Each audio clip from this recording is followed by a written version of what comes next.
What is up, guys, and welcome to another video.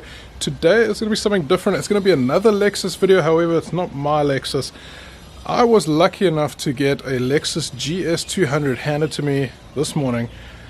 I went to go drop off my Lexus IS250. It needed some spare key getting reprogrammed, and well, they kind of know that I'm a vlogger because they've seen the cameras and they asked questions, and they said, well, why don't you take one of our cars? And they gave me the GS200T, which is right in front of me. Now, I mean, this car is huge. It is in the same league as a BMW 5 Series. This is the GS200T, so it's a 2-litre turbo producing 180 kilowatts and 350 newton meters of torque. So it's not bad. However, it is a heavy car. I think it's roughly 2 tons. I haven't had a look yet, but it's a heavy car, and it still goes. And we're going to go for a quick drive in this car because I need to go drop it off and fetch mine. So I figured, why not? Let's make a little review on this. So currently sitting on stock wheels. These are 235/45/18. A little bit bigger than the Lexus IS250. I think I've got 235/45/17s. So the rim size has definitely increased. The front end of the car is very, very good looking. It's got daytime running lights in the front here.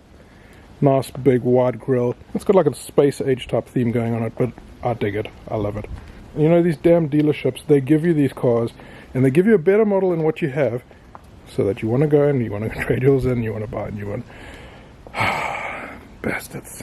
I don't know so much about these, but that's like a fake exhaust thing, and underneath there's a little pea shooter. Anyway, still looks cool. It's got parking distance control, it's got keyless entry, all the bells and whistles, more so than what I've got on my IS250. Now I'm going to walk up close to the car, and usually some lights shine. Oh, there we go. So there is a light over here. So it's picked up that I'm near the car, and it's unlocked and beeped. Side mirrors came out.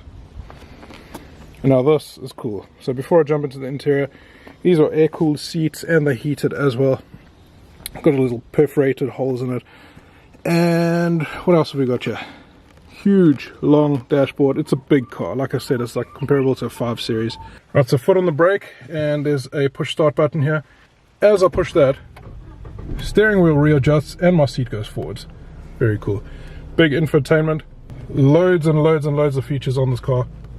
Let's start with the cluster. So it's got a little display in the middle here where you can take a look at that. I've got low fuel. It shows you your compass. Shows you your mileage, your range, your radio station that you're on. So pretty much the same that's on there, but smaller view, more focus for the driver. Other stuff on here, it's got up to 260 k's an hour. It's got your fuel gauge, RPM, heat, pretty much standard stuff. On this side, on the door, you got full auto windows. You've got some settings for the seat, so I can adjust each seat specific to my settings. So I can be number 1, my wife can be number 2, and number 3 can be a random person. Over here, there's another display. This is for the climate control. Now, if I push these, you can actually see it going up and down right over there. On this side, we've got the controls for the infotainment. Now, it's kind of like a touchpad for a mouse.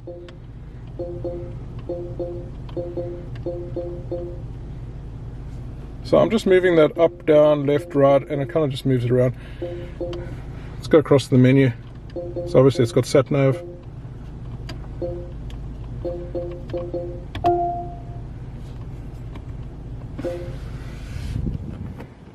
And on here it's got the normal telephone, it's got your media, which is USB and Bluetooth, and obviously CD. It's got a 6-disc shuttle. Actually, all these Lexus models got a 6-disc shuttle in the front, which is pretty cool. Not that I use CDs much. Climate control is all done electronically. And if you're wondering how difficult it is to get to all these things, it's actually quite easy, because every time you land on one of these, it locks the mechanism here. So for example, if I want to get to the button just left of that, so one of these two, when I'm moving it, it actually locks it in place, so it doesn't go all the way and jump all around. It locks it, so it's nice, user friendly, and I don't have to run around and try and figure out what I'm doing while I'm driving. So super cool. It's got a Dolby digital system. Sound in this car is very cool. I don't have any music with me, so I couldn't really test. I was listening to the radio, but damn, it still sounds great. Speaker over there, there's speakers on the top, one on that side, and then there's multiple speakers in the back. So there's like a tweeter on the top of the door, and there's a mid-range at the back, and the speakers on the back there. It's like a 7-system surround, I don't know.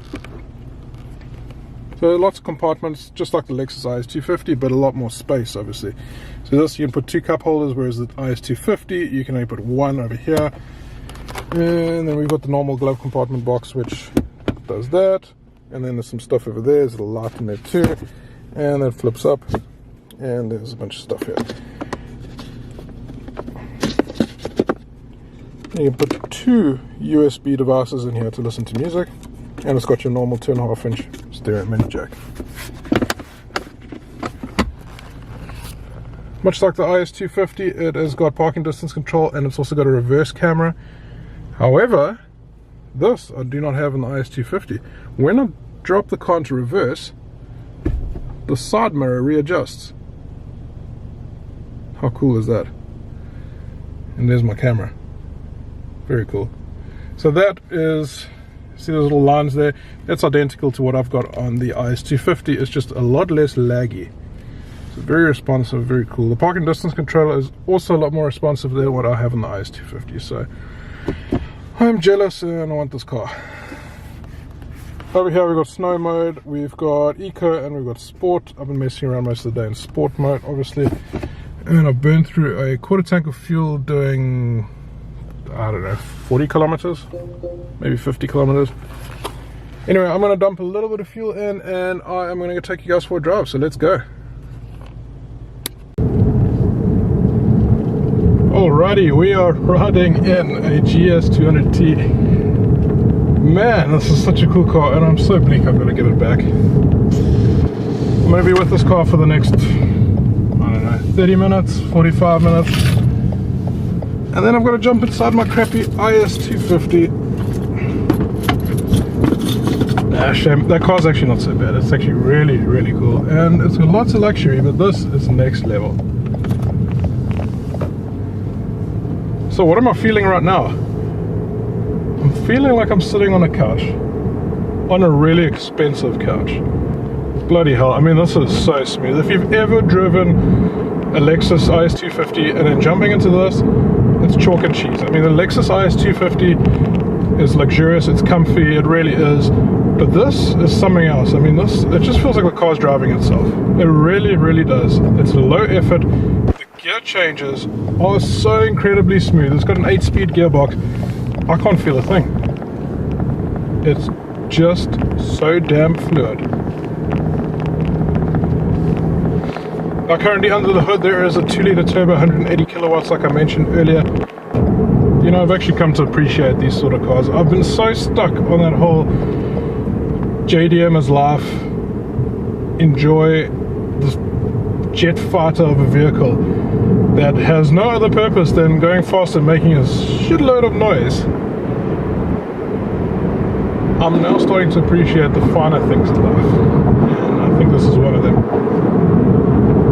Look, nothing against JDM cars and other crazy fast, stupid, noisy cars, but so nothing against all these other really fast JDM noisy ass cars. Testing, testing, testicles, testing.